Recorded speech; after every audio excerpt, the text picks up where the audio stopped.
This is the moment the store owner realized that his life as he knew it was falling apart, because these store owners have been accused of taking the life savings of an 83-year-old man. After he spent 3 decades building these life savings brick by brick, literally, because they're in Legos. But unfortunately, all of this just disappeared overnight. What happened next turned into a story so wild that by the time it was all over, a YouTuber had been arrested twice, fled to Mexico, police body cam footage was leaked, and somehow even the Patreon CEO got involved, and yet the Lego sets that started all of this are still missing. So this whole story starts with a guy named Ed Mansell, who'd been collecting Star Wars Lego sets since the early 1990s, which is back when the first licensed sets were released and most people hadn't even figured out that they would eventually become worth a whole bunch of money. Because over the following decades, he built what the family described as one of the largest private Lego Star Wars collections in their region. We're talking hundreds of unopened boxes, over 1,000 rare minifigures, the, small Lego characters that exist, an evaluation that his son Brian estimated at roughly $200,000. But apparently as the years went on, it became less of a hobby and more like an investment. So now you have an elderly man now in his 80s in declining health, and he wanted to pass on this collection to his family because it's become extremely valuable. However, in 2023, Brian Mansell made a decision on his father's behalf. Rather than letting all this sit in his storage,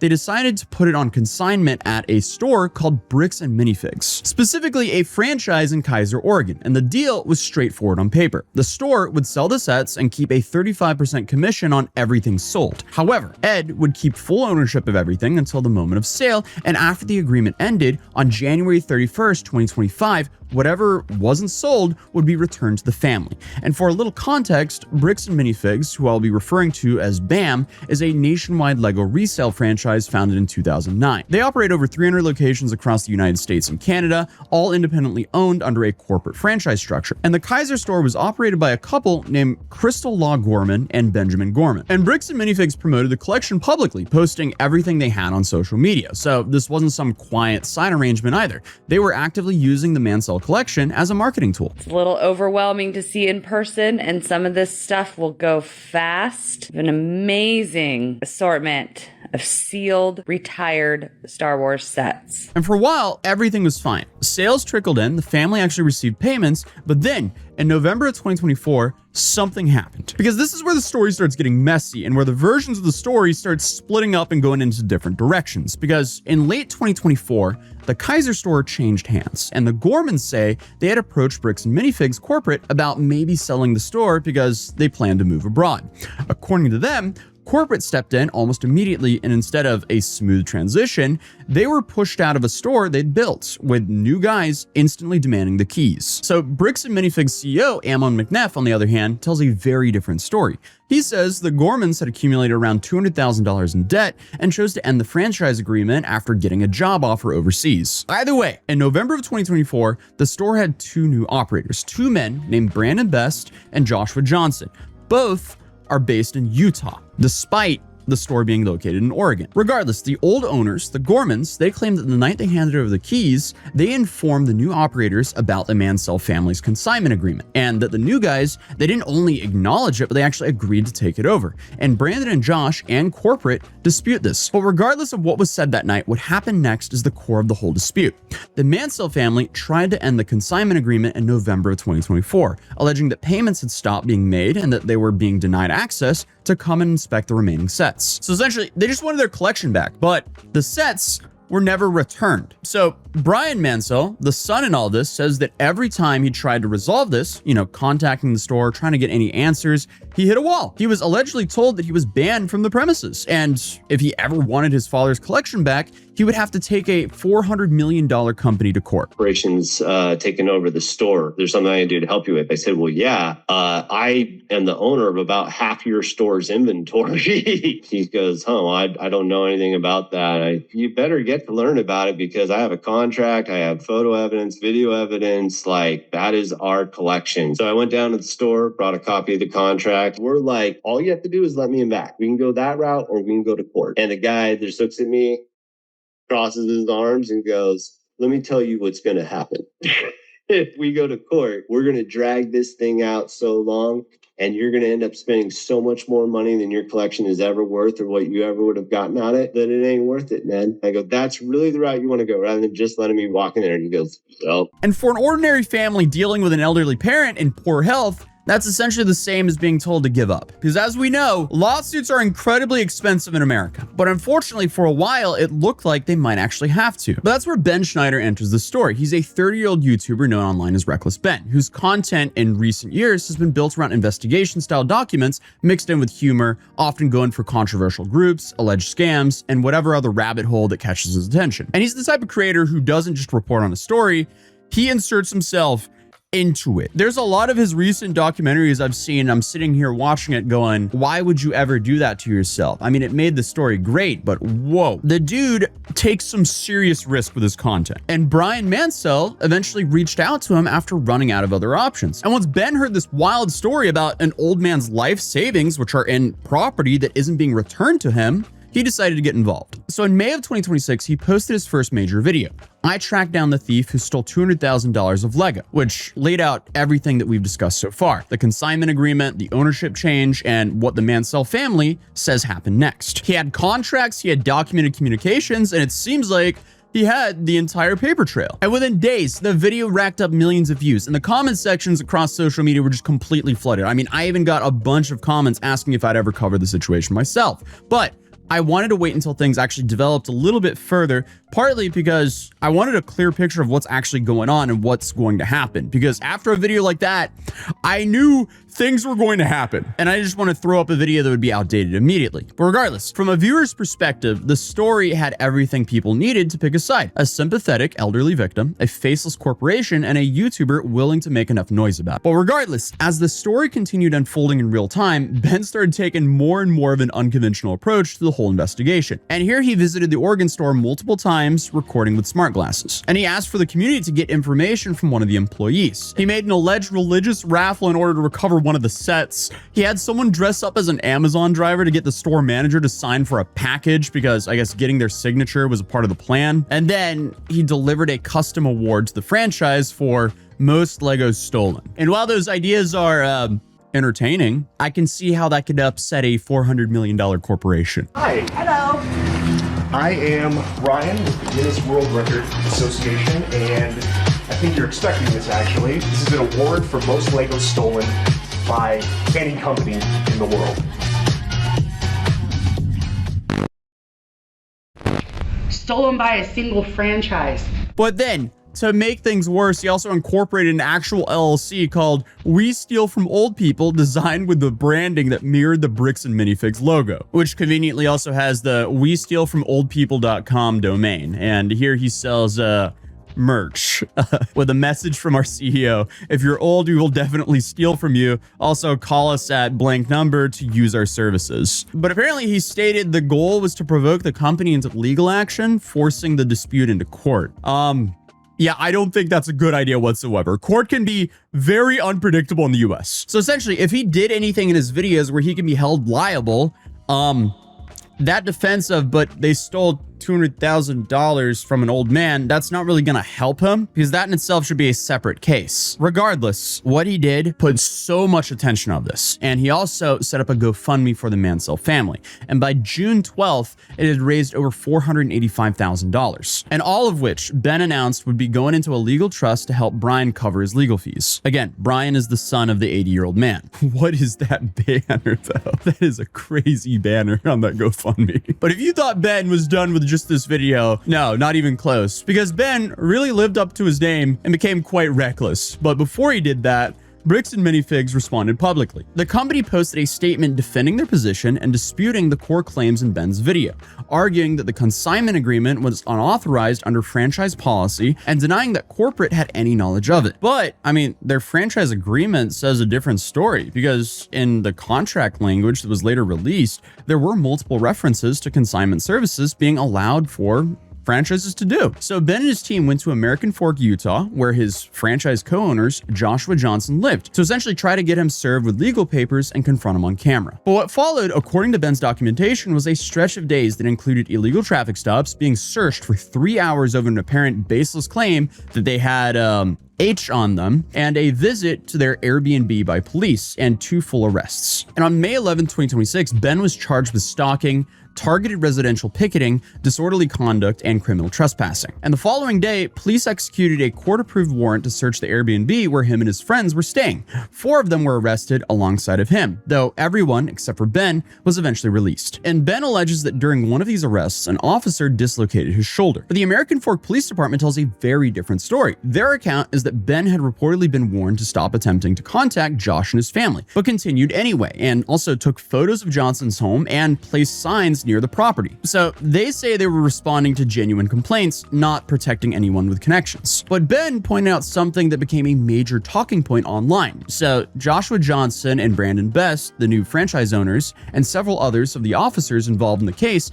all appeared to be members of the Christian of Jesus Church of Latter-day Saints. So essentially, they were all Mormons. And this led to like a widespread speculation in his comment sections about a so-called Mormon mafia, which allegedly is an informal network allegedly using shared religious ties to protect each other from accountability. And to be extremely clear, massive disclaimer here, none of this has been proven in court. This is all just an allegation, but it spread across the internet like wildfire, and viewers started flooding the American Fork Police Department's phone lines, which I guess the department publicly confirmed and asked people to stop. And at this point in the story, I realized why so many people were commenting for me to cover this story, because this is extremely viral at this point. This became a national story.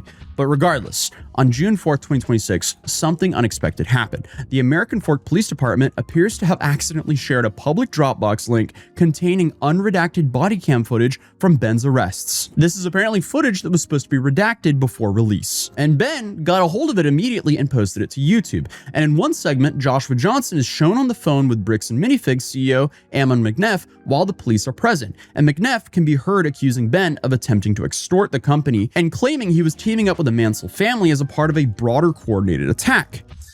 Mr. Schneider is just a YouTuber that got a hold of the story and then went to this guy and said, hey, if I can harass these guys and if I can do some stuff and get some money out of them, will you pay me some of that money? And that's what they're trying to do, is the individual who actually owes the money left the United States. They were one of our franchisees. They were terminated as a franchisee for violating all sorts of rules. They then fled to Europe somewhere. And so we've been trying to deal with this situation. We've been trying to help the person up in Oregon, but because we found out later that they've been all working together to try and force some money out of us. So we've had our attorneys working on it. We've been in contact with the Marion County Sheriff's Department, the Marion County District Attorney, the Kaiser. This is all up in Oregon. And then they started flying down here, coming to our corporate offices, and now they're heading to our staff and other individuals' personal residences to just harass and continue to try and extort money out of them. And in another clip, an officer is heard telling another that they were looking at potential usury charges, which are allegations that they were using illegally high interests on loans, a crime that can be prosecuted as a felony. And here they're obviously talking about charging Ben's group. What's the plan once we get there? So detectives want to interview him because he's primary for our case. Yep. But Orem said they're looking for a bunch of these guys. Provo's looking for a bunch, and Sandy's looking for a bunch. So they're looking at potentially criminal usury, F2 for most of them. And of course, there's also footage of the moment Ben was actually arrested. Right now, let's go. Step outside. Step outside, everybody. Cuff. Come on. Everybody step outside. No. Don't move like that. You understand me? Don't move like that. Okay, I'm sorry. Okay? Okay. Oh, God. Don't move quick. Everybody just chill. And here you can, don't move like that, and you can clearly see that Ben's not even moving at all. Yeah, it's safe to say this does not look good on the police department whatsoever.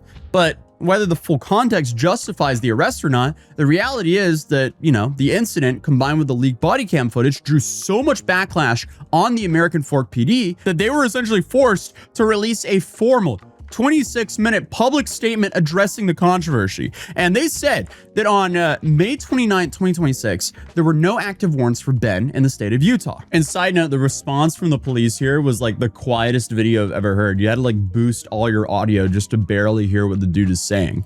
But Separately, Ben also posted his own response to the police department statement, walking through their claims point by point and calling out inconsistencies, including the stop sign justification for the traffic stop, the shoulder injury explanation, and the question of why his Airbnb was searched for stolen Legos when it was well established that he wasn't the one who stole them. One of the main questions in my video was, why did I get swatted for stealing the Legos when this wasn't a mystery to the police officers and they knew that I didn't steal the Legos, that Josh stole the Legos. He basically stole a $200,000 collection of Star Wars Legos. But still, why did they raid my house for stealing the Legos when there's an overwhelming amount of evidence that Josh stole the Legos? When I requested the body cam footage of this to try to find the answers myself, they redacted everything and they claimed it was to protect the victims. However, one of my friends set up a GoPro as we were getting swatted, and we caught the entire conversation on camera. Included in the warrant are Lego. But one day earlier, however, on May 28, 2026, Bricks and Minifigs filed a lawsuit against Ben Schneider, Brian Mansell, and several others connected to the controversy. The company accused them of carrying out a coordinated multi-platform campaign against BAM and its franchises, involving what it called false accusations, fabricated claims, deceptive practices, and manufactured confrontations, all designed, according to the lawsuit, to extort money, damage the company's reputation, and harm its business interests. And obviously here they cited, all of Ben's antics, the videos, the social media posts, the in-person confrontations at the store and at the houses, the whole world record for stealing the most Legos, and the merch line, the we steal from oldpeople.com, and so on and so on. So clearly they were not happy about this. And on top of that, around the same time, you had a leaked internal crisis management email leaking by BAM Corporate, and it was sent to its franchisees. And Ben also read that out loud. Corporate Bricks and Minifigs sent out an email to all of their lower franchises, basically instructions on how to deal with our documentary we made about them. And we got a hold of this email. What to expect, the outrage cycle. Based on historical data and export crisis management research, there's a typical cycle to online outrage. Understanding this timeline helps us manage expectations and maintain stability. Initial wave. I like how we're trying to be like mathematical with this. Like, we have calculated every controversy in the current phase. Peak intensity typically lasts 3 to 7 days after major videos drop. While the spike in harassment and calls is sharp, it quickly loses steam as online attention naturally shifts.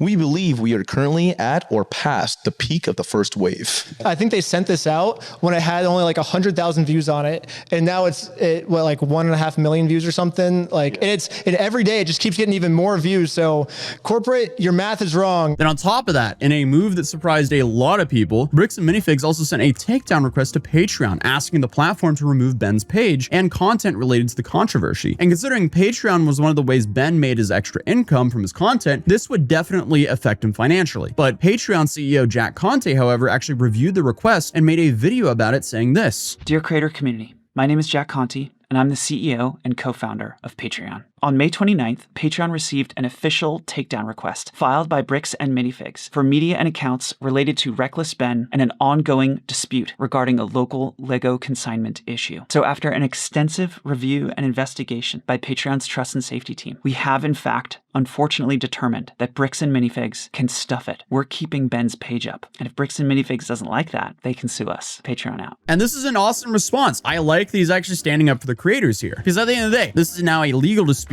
and platforms like Patreon shouldn't really be involved here. But meanwhile, I guess despite winning the Patreon battle, by the end of the second video, Ben announced that he had fled to Mexico, and he claimed a new no-bail arrest warrant had been issued against him for what he described as a mystery reason. Someone showed up at my house today saying that there was a warrant out for my arrest. It says if that warrant says a no bail, those are the ones that are more serious. The only thing the police department could tell me is that I do have a warrant, but this time the judge approved it that I will have no bail. And I am now a physical threat to Josh, the person the police are protecting. So basically, at any moment now, I could be arrested without bail for some mystery crime. There really is only one thing that I can do now. Well, I'm in Mexico now. now, and the American police have no authority here. Okay, so by this point, the number of active lawsuits connected to this whole situation, it's become very hard to track because I'm not even kidding. By the time I'm recording this video and actually post this video, new lawsuits might be out because as of right now, the original franchisee owners, Crystal Law Gorman and her husband, Benjamin Gorman, they also filed their own lawsuit on March 27, 2026 against Bricks and Minifigs Corporate, alleging that their store was wrongfully seized without proper notice or compensation, claiming that BAM violated its own franchise agreement. Crystal also launched her own YouTube channel and tagged a whole bunch of internet investigators, including Coffeezilla,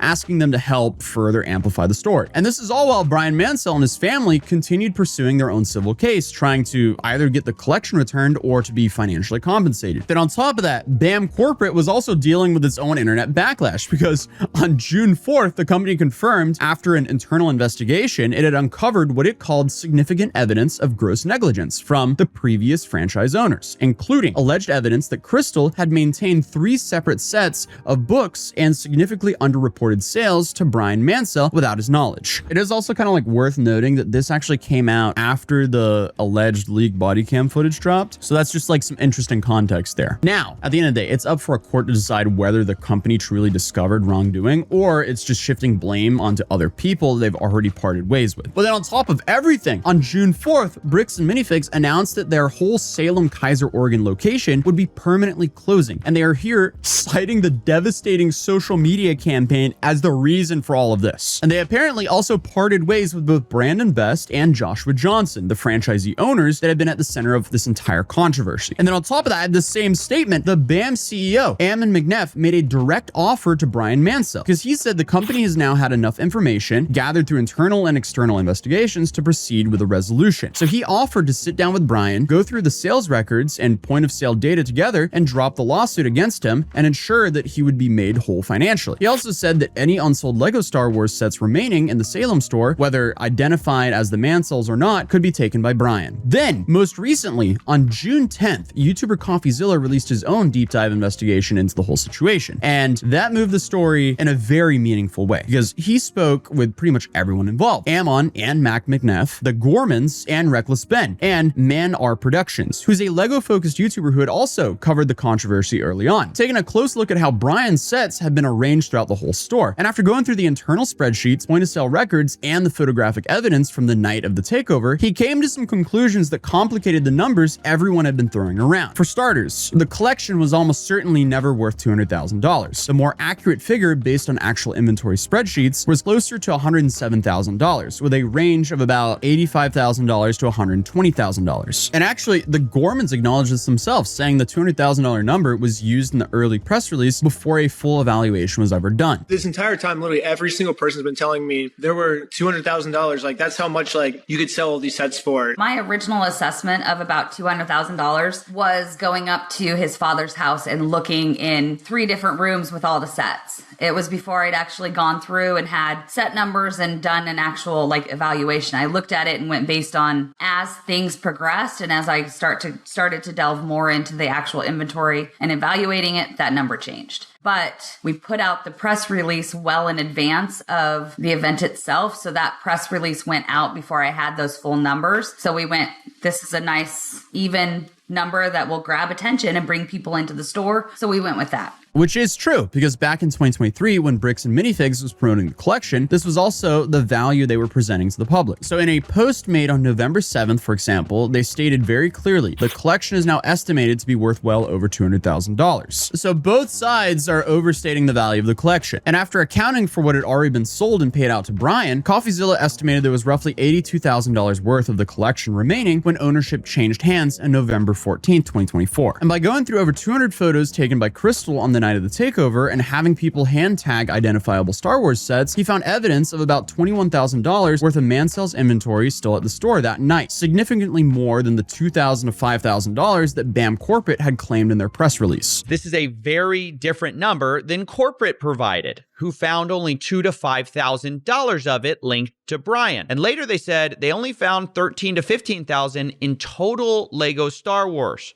So you're talking maybe $11,000 to $15,000 total Star Wars, and that's all Star Wars inventory in the whole store. So that's corporate side of the story, but I didn't want to take their word for it. So I went through Crystal's photos myself, which she shared with me, and hired people to go through and hand tag the Star Wars Legos that were in these photos. We looked through over 200 plus photos, multiple videos, and matched what we saw with Brian's collection. In the end, I ended up with about $21,000 of Legos, matching Brian's collection that can be proven to be in the store on the night of November 14th. And he also discovered that Brian had made a separate side deal with Man R Productions, selling sets that still appeared on the BAM internal inventory, marked as being in storage when they clearly were not anymore. And this added another 10 to 20 grand in sets that weren't technically missing. They'd just been sold separately and hadn't been removed from the tracking sheet. And then there was the point of sale data. So the store's internal record showed about $51,000 in Star Wars sales matched Mansell's collection between 2023 and 2024, which was notably way more than the $24,000 that Crystal's own spreadsheets had recorded. And I guess this gap was partially explained by a considerable number of layaway items that had been marked as sold on one system but not updated on the other. And even Crystal herself admitted it was possible some complicated transactions never got updated on her tracking sheet. But you're saying it's possible stuff was sold, not updated on this inventory list. It's entirely possible that stuff did not get updated on my spreadsheet. I'm not going to sit here and claim it's not possible. It's possible I missed things. So after putting all of that together, Coffeezilla estimated that only about 10 to 20,000 of the collection is genuinely unaccounted for, a much smaller number than what most people have been assuming. But with all that said, he was also clear that Brian Mansell likely wasn't properly compensated for a huge chunk of the sales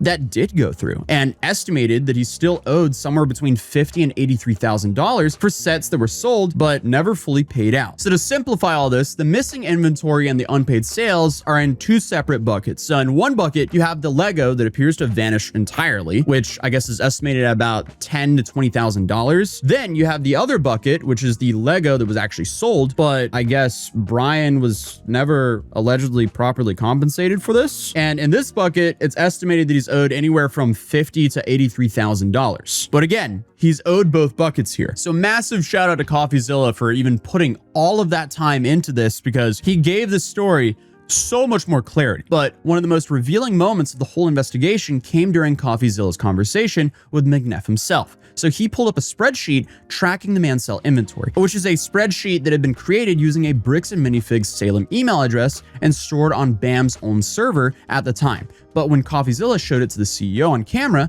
McNeff appeared to be genuinely seeing it for the first time, even though the spreadsheet had been sitting in their own system. Problem is there's so much of a dispute on the timeline, and this is what's going to make this story so hard to tell, is like, they say you guys are unreasonable. They tried, and eventually they gave up. They say they tried and they were basically met with like unreasonable requests, things like that. Verification? Documentation? Is that unreasonable, do you think? Well, I think they would say they provided the documentation and you guys say you need more documentation. So, I mean, that's kind of the... Right. A spread, like I understand, a spreadsheet and a contract are a good start. We never got that. That was never sent to us at corporate, by the way. Y'all do have the spreadsheet, though, yeah? That was shared online, but months after we asked for it. I'm so confused. It says I'm on the file right now. It says storage used, owned by BAM Franchising Inc. Owner Salem.or bricksandminifigs.com. What are you looking at? It says owner Salem.or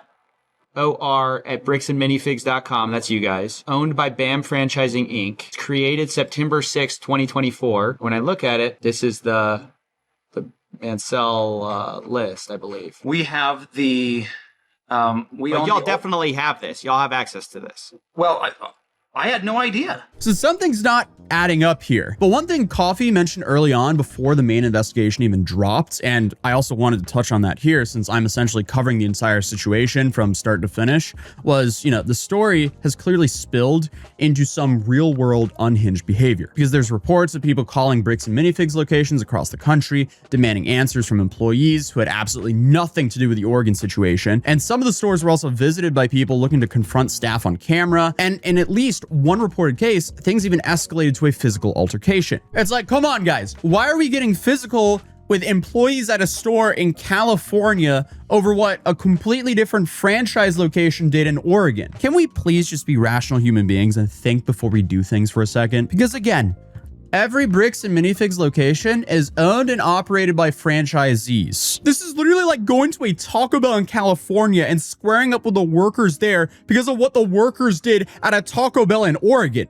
It doesn't make sense. But then separately, on June 9th, the public comment portion of the American Fork City Council meeting was completely overtaken by community members and online supporters who showed up specifically to demand accountability from the police department over how they handled Ben's situation. Speakers here framed it as a civil dispute that had been escalated way beyond what was warranted, citing the traffic stops, the 3-hour substance search, the search warrant at the Airbnb, and what they described as repeated interference with lawful attempts to serve legal papers. And they also called for an independent investigation into the officers involved in potential termination if wrongdoing was found. And all this was done actually correctly and in a civil way. But by the end of it, one city council member acknowledged the criticism and publicly thanked the police. So no independent investigation was announced. So, I mean, that seems pretty bizarre to me. I guess the only rational explanation I could find for why they would react like this to all the genuine criticism was, I guess this whole meeting was supposed to be about the city's fiscal year 2027 budget and a proposed property tax increase. So, I guess things did get sidetracked a little bit with all the comments about the Reckless Ben case. But regardless, if you thought this story couldn't get even more layered, they found some ways to add some more layers because court documents surfaced online revealing that Ammon and Mac McNeff, the CEO and COO of Bricks and Minifigs, had previously sued their own father, Daniel McNeff, in a dispute over control of the family's other business, a company called Legally Mine. And here the filing alleged fraud and civil conspiracy, with the brothers ultimately removing their father from the company through arbitration and then suing him for $2 million in federal court. And according to documents that were later publicly made, Daniel pushed back hard, claiming that his sons had been funneling money from Legally Mine into Bricks and Minifigs because BAM had been consistently unprofitable. And allegedly, the whole legal maneuver was essentially about accessing his accounts to cover their losses. So, I mean, those are crazy allegations from the father. And he described BAM as something they had bought that had never came close to even being profitable, and said that their salaries from Legally Mine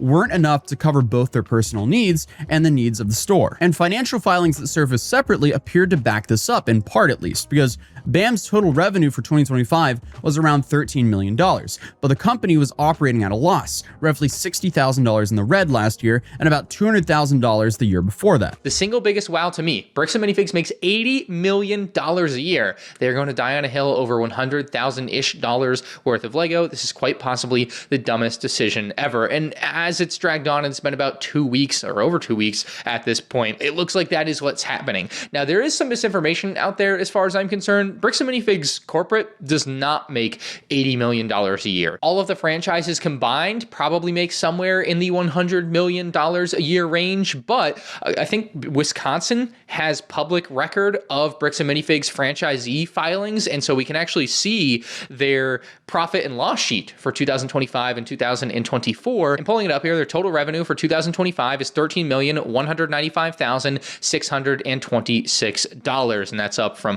just under $10 million in 2024. But if you get down to the bottom line, they are technically operating at a loss. Last year, they lost somewhere around $60,000, and the year before, they lost somewhere around $200,000. And just think that all of this was made public for the entire internet because an old man never received his Lego sets back. Then to escalate things even more, on the same day the city council meeting happened, Ben uploaded a video titled Bad News. And in this video, he confirmed that episode 3 of his investigation was finished. He'd been working on it through multiple all-nighters and, by his own description, had basically destroyed his health to get it done. But according to him, he can't post it because a judge has granted Bricks and Minifigs a temporary restraining order against him. And the terms of that meant that publishing the video would put him in contempt of court, which then exposes his friends to the ongoing lawsuit. And perhaps most importantly, hand the entire GoFundMe balance straight to BAM as part of damages that they were seeking. Episode 3 is finally finished after crazy all-nighters and basically destroying my health, but I can't post it or I will go to jail. Not only that, I will also immediately lose my lawsuit of $300,000, and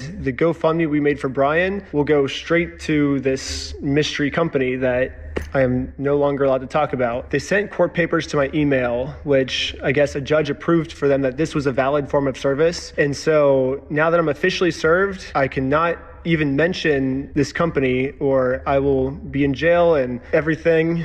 Normally I would be like screw the big guy telling me what to do. I'm going to do what's morally right. But in this situation, if I do that, then all my friends get screwed with this lawsuit and we lose all the GoFundMe money we raised. And because things just keep getting crazier, the GoFundMe itself had also briefly been taken down around this time. Because when people were trying to access the GoFundMe page during this time, it said fundraiser not found. But then thankfully the next day it came back up, and a lot of people are saying this happened because of public pressure. And at the time of recording this video, it's still currently up and it has $494,000 raised, which is insane. So it's very clear that this story has touched so many people, so much so that 18,300 individuals have actually donated to this GoFundMe. But as of right now, it's really hard to draw one clean conclusion, mainly because the case isn't over. But what's not in dispute is that an elderly man's valuable collection was taken by a Bricks and Minifigs franchisee. Then the franchise's ownership changed and the collection was not properly returned. From there, every layer of this just gets murkier and murkier. But now, the Oregon store is closed, the company's CEO has publicly offered to sit down with Brian Mansell and make him whole, and the GoFundMe has already raised nearly $500,000. You also have multiple active lawsuits. You have Reckless Ben's restraining order case that's still ongoing, with a preliminary hearing currently scheduled for June 30th. And what shocked everyone here was allegedly he was planning on representing himself, but now it seems like he's gotten a lawyer, at least according to Ethan Klein, who said that he talked to him. Ben also says that episode 3 is ready for release, so it'll also be interesting to see what happens there, and I'll absolutely be updating you guys. But other than that, feel free to subscribe if you're new here, because I will absolutely be covering updates of this case. Drop a like if you enjoyed the video and let me know in the comments down below what you think of all this. And if you want another way to support the channel, you can go to gamersubs.gg/Atozy and pick up one of these nice little shaker cups or any canisters from Gamersubs. You can get free samples there, and with my code you get 10% off of everything on the store. But other than that, I'll see you guys in the next video.